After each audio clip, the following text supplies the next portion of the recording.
Hello friends, I hope you all are doing well and staying safe at your own place. I, CA Pujan Kapadia, welcome you all on my today's lecture on the subject accountancy and taxation. As you all are aware, we had started with a new topic in our last lecture, the name of which was residential status of an assessee, under which I had taken due care on the introduction slide, under which we had understood that why it is important to determine and study the residential status. I had told you friends that the most important thing why we are studying this is tax incidence, that is to determine whether the tax on any income earned in India or outside India is basically supposed to be paid in India or not, for which it is necessary for us to understand the residential status of an assessee. For example, I have written a situation over here. If any income is accrued to an Indian individual outside India, that is, suppose I am having any property outside India and I am earning income out of that property outside India. But basically, I am a person who is an Indian citizen. So whether I need to pay tax on that particular income in India or not. To answer this particular topic, I need to determine what is my residential status, and based on my residential status it would be decided whether I need to pay tax on that particular income or not. Same is the scenario in the third point, that if any income is being earned by the foreign national in India, in which I gave you the example of foreign players who are coming to India to play IPL, fine, now they are being paid their fees. Now whether this income that they are earning, basically they are foreign citizen but they are earning income in India. Now whether this tax income is going to be taxable in India or not, it is a matter of question. So by studying residential status, we can make out whether such income is liable to be taxed in India or not. So basically we need to learn residential status in order to determine the tax incidence, that is whether the tax is whether the income is taxable or not in India. Next, what we saw was classification of residential status. As I have told you, this classification is done on the basis of category of the person. That is, whether I am an individual or HUF or others. If I am an individual or HUF, the classification is flowing at two stages. The basic conditions determine whether the person is a resident or a non-resident. Further, if a person turns out to be resident, I am going to apply additional conditions to determine whether he is ordinary resident or not ordinary resident. So if in question it comes like if it is an individual or HUF, we need to apply two types of conditions. Firstly, basic conditions to determine whether he is a resident or a non-resident. If non-resident, the chapter closes over here. We do not need to look further. But if he is a resident, then I'm going to apply further additional conditions to determine whether he is ordinary resident or not ordinary resident. In case of others like firms, companies, etc., we are just having two classification, that is either his resident or non-resident. Generally in your examination you are going to have sums for the individual, so you need to apply two basic conditions and two additional conditions. Then we had started in the last lecture with the topic of basic conditions, under which I had explained you in detail this particular slide. Let me just recall you and then we are going to start with the sums. Under this, I have told you that in case of basic condition, if any one condition is satisfied, that is totally there are two conditions which are being mentioned over here as the basic conditions. If any one condition is satisfied, then also we can say that a person is resident. So here the criteria is or criteria, that either one or two. If both are being satisfied, then also it is fine, but at least one should be satisfied. If one condition is satisfied, then the assessee can be said as a resident. If none of the condition is satisfied, that one condition is also not meeting and second condition is also not meeting, then he will be considered as the non-resident. Second point that I have written over here, the day of leaving India and the day of returning to India. I have given you the example that suppose I'm coming to India on 1st January 2020 and I'm leaving India for USA on 1st March 2020. So here there are 2 days on which I would head my flight, fine, that is 1st January 2020 and 1st March 2020. Now there could be the possibility that for half day I would be in India and for half day I would be outside India. But for easy calculation, they have clarified that both these days, that is 1st January and 1st March in our example, both these days are supposed to be considered as I was in India. So they are going to be added in my calculation of days as stay in India. I hope I'm clear with this particular 2 points. Now let us take a look over both the basic conditions. My first basic condition talks about he is in India in previous year, that is our current year, for 182 days or more. Suppose if I want to calculate the residential status for the current year 2019-20, so what I need to check, that whether in year 2019-20 the person for whom I am determining my residential status, he should be in India for at least 182 days. If he is in India for 182 days or more, then I would say my first basic condition is satisfied. If not, then it is not satisfied. Second basic condition is furthermore divided into two broad categories, A and B, under which A category talks about that person should be in India in the previous year, that is in our case 2019-20, for 60 days or more. So above it was 182 days, in the A part it is 60 days. So in the current year, that is in the previous year, he should be in India for 60 days or more. But at the same time, that is I have written and I also need to check the B part, in which I have written he is in India for 365 days or more during the 4 years immediately preceding the previous year. So what was my previous year? 2019-20. Now I need to go back 4 years. Fine. So I would say 18-19, 17-18, 16-17, and 15-16. Now in this duration of 4 years, that is in total 4 years, I need to check whether the total stay of that particular assessee in India is at least 365 days. If it is 365 days or more, then I would say B part is also satisfied. If not, then I would say B part is not satisfied. Now it is compulsory that both A and B, both the criteria should be satisfied. So I have written over here and if both the criteria are satisfied, then I can say my second basic condition is fulfilled. If any one of this criteria, that is either A or B, is not satisfied, then I will say my basic condition 2 is not satisfied.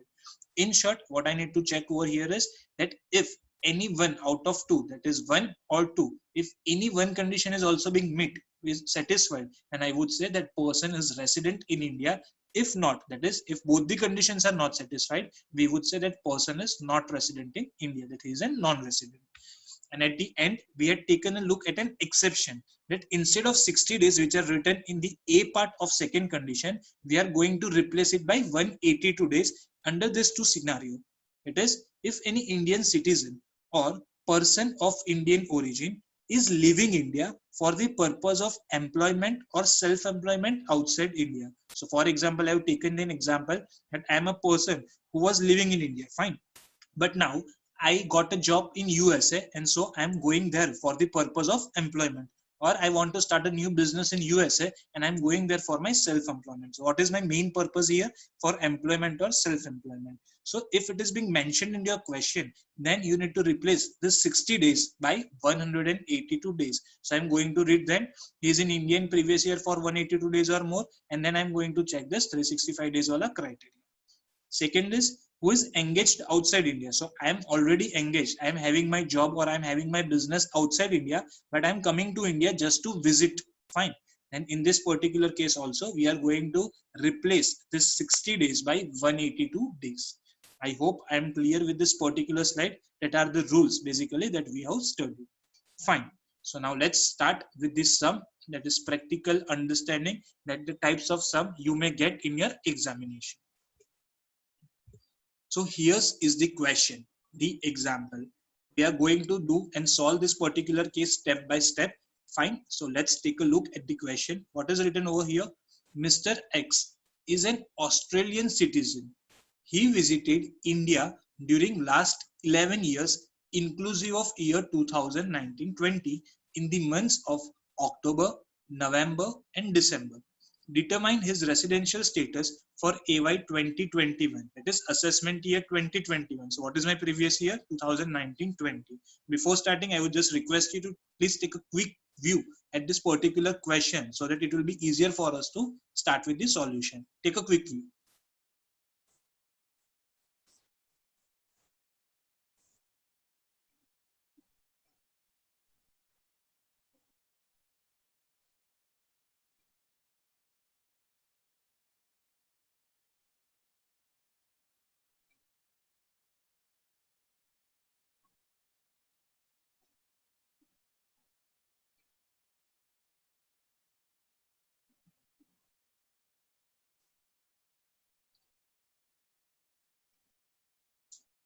Fine. So shall we start?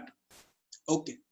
So here, first few points that I need to keep in mind is the person, Mr. X, is an Australian citizen. Fine. So he is not an Indian citizen.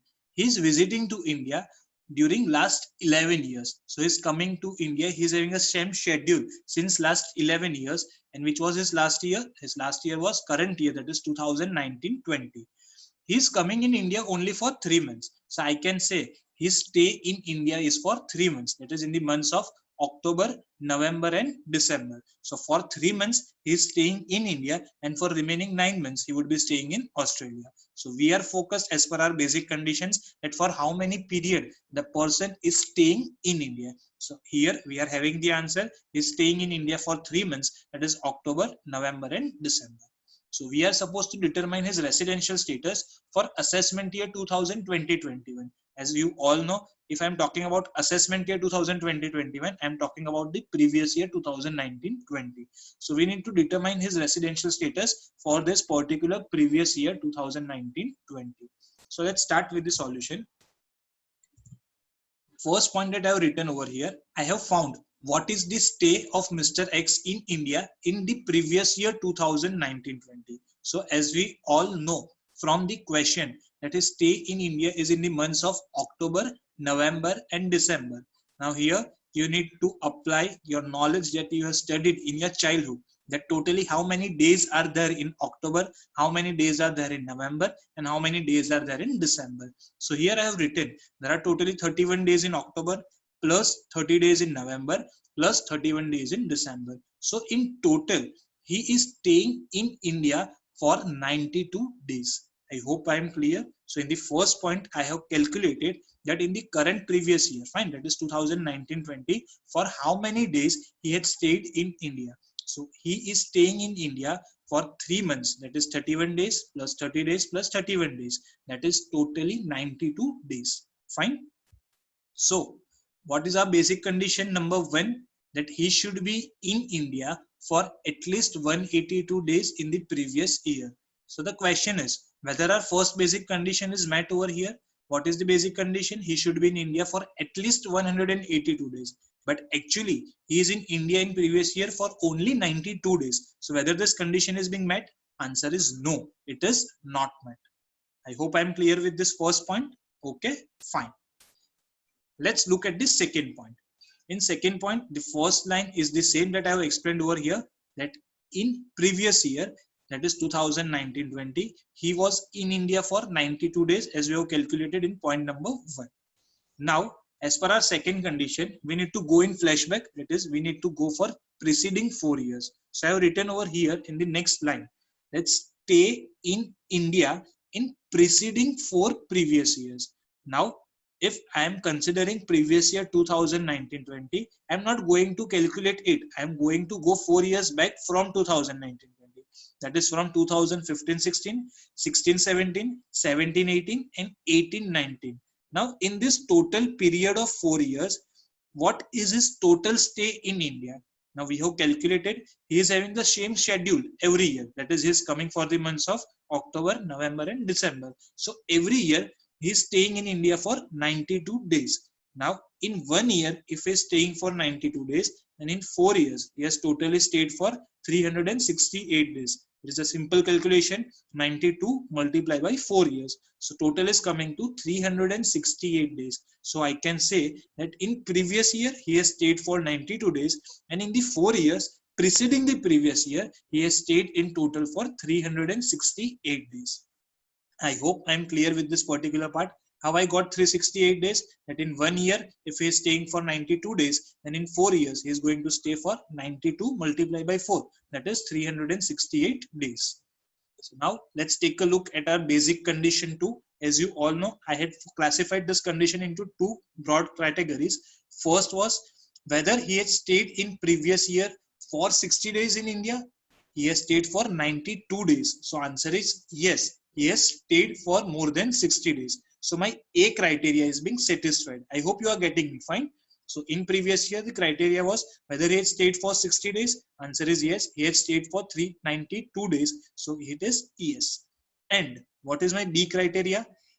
whether he has stayed for 365 days or more in preceding 4 previous year. Whether this criteria is met, we have checked over here. He has stayed for 368 days, which is more than 365 days. As a result of which, point number B is also being satisfied.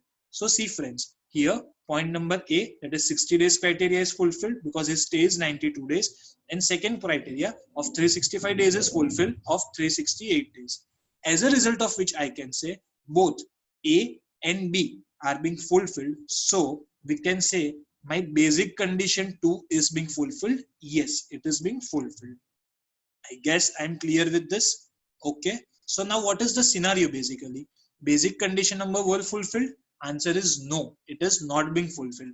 Basic condition 2 is fulfilled? Answer is yes, it is being fulfilled. Now what we have learned in the first and in the previous slide, that if any one of the basic condition is satisfied, we will say that person is the resident. As a result of which, whether Mr. X resident or a non-resident, answer is going to be he is a resident.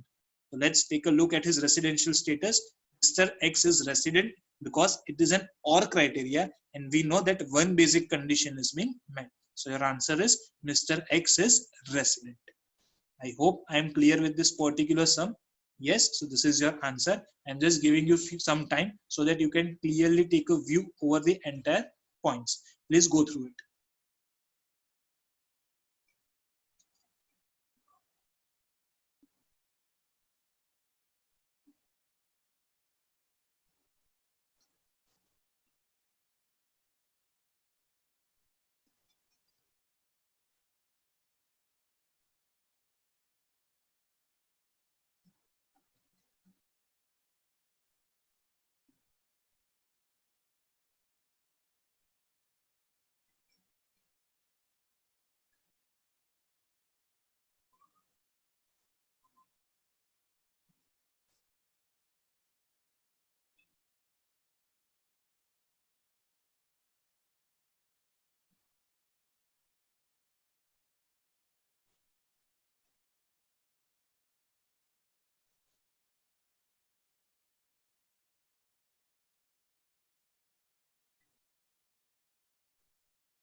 Well, friends, I guess you are clear with this entire solution of this particular example.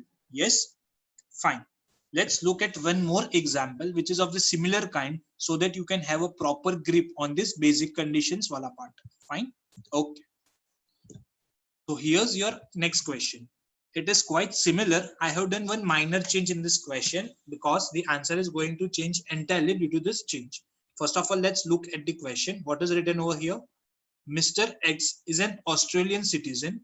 He visited in India during last 11 years, inclusive of 2019-20, in the months of September, October, and November.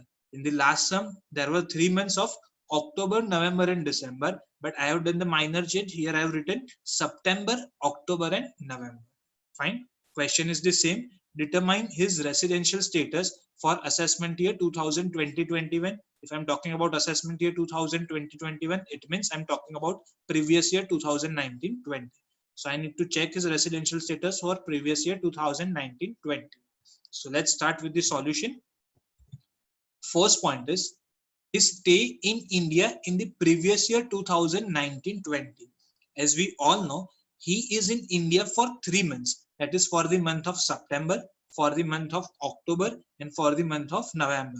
Now in September, we are having 30 days. In October, we are having 31 days. And in November, we are having 30 days. So in total, I can say in previous year 2019-20, he was in India for 91 days. That is 30 plus 31 plus 30. So what is his stay in India during previous year 2019-20? It is 91 days. So what is our basic condition number 1? Whether he was in previous year in India for at least 182 days? Answer is no. Why? Because he was in India during previous year 2019-20 only for 91 days. As a result of which my basic condition 1 is not being fulfilled once again. So is my criteria met? Answer is no. My basic condition 1 is not met. Let's look at the second point. Again, the first line remains the same, that in previous year 2019-20, he was in India for 91 days. That is 30 plus 31 plus 30 of September, October and November. So he was in India for 91 days in my previous year. Now let's take and calculate what was his stay in India in preceding 4 previous year. That is before the year, that is before 2019-20, I am going to take the 4 years, and I am going to start with 15-16, 16-17, 17-18 and 18-19. Now during this horizon of total of 4 years, what was his total stay in India?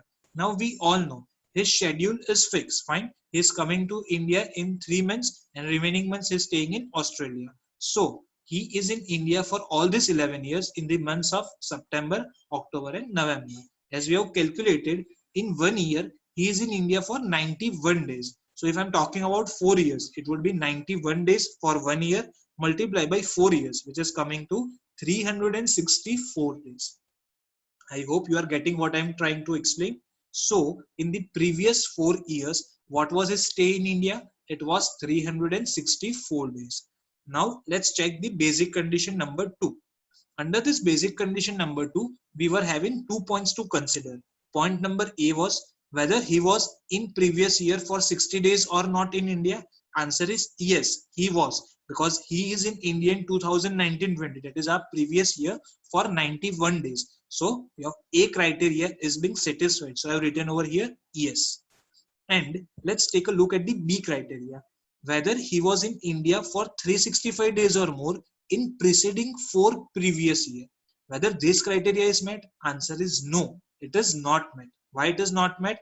Because in the previous 4 preceding years, he was there in India for total of 364 days, while the criteria demands at least 365 days. As a result of which, I have written over here no. So from this, you can make out that my part A is being fulfilled, but my part B is not being fulfilled. But here, as I would explain to you at the time of discussing the condition, there is an end condition. So it is necessary that both A and B should be fulfilled in order to satisfy condition 2. If any one is also not fulfilled, we will say condition 2 is not satisfied. As a result of which, here we know that A criteria is yes, but B criteria is no. So I would say my basic condition 2 is not satisfied. I hope I'm clear with this particular part. Yes, so there was just a minor change, that instead of October, November, December, now we are calculating September, October, November. But your entire answer is going to change due to this difference. Now here, we know that if any one of the basic condition is satisfied, then I would say Mr. X is the resident. Now let's check whether basic condition 1 was satisfied. Answer is no, it is not satisfied. Whether basic condition 2 is satisfied, again answer is no, it is not satisfied. Since both the conditions are not satisfied, I would say that Mr. X is a non-resident. So here is your answer. Mr. X is non-resident because there was OR criteria. That is, at least one condition should be satisfied. But here, none of our basic conditions are met, as a result of which we would say Mr. X is non-resident. I hope I'm totally clear with this practical aspect of considering and implementing basic conditions criteria. So friends, if any of the sums comes to you in university exams also, this is the method you are going to deal with that particular sums. So that what we are going to do is, first of all, we are going to check basic condition 1. It is in previous year, whether he was in India for 182 days or not. It is my first part. So what I want to do is, I need to calculate the total number of days the assessee was in India for that particular previous year. Fine. So I'm going to get my answer of yes or no for my basic condition number 1. Then I'm going to switch over to basic condition number 2, under which I need to see two criteria. First is I'm going to calculate that I would have already calculated in first point that in previous year for how many days he was in India. So I would get that particular answer. Then what I'm going to do is I'm going to go back for preceding 4 years and going to calculate that in this time of total 4 years, how many was the stay in India. So I am going to get this particular answer that in this particular case we had got 364 days. It may differ from some to some. So I'm going to get an idea that if both A and B are satisfied, then my basic condition 2 is going to be satisfied. If any one of A or B is not satisfied, then my basic condition 2 is not going to be satisfied. And then I'm going to make my final conclusion that whether Mr. X is going to be resident or non-resident on the basis of the satisfaction of our basic conditions. So this is it from my end. I hope you have not totally understood what are the basic conditions to determine whether an individual is a resident or he's a non-resident. Now, in the next lecture, we are going to start with the additional conditions. That is, if I came to know that he is non-resident, then I'm not going to take this sum forward. The sum ends over here. But in case if he is a resident, that it was in a previous example, then I need to further apply the additional conditions to determine whether he is ordinarily resident or not ordinarily resident. We are going to take due care of the additional conditions in our upcoming lecture with one example. So with this, I, CA Pujan Kapadia, thank you all for your patient listening and hope to see you soon in my next lecture. Thank you, friends.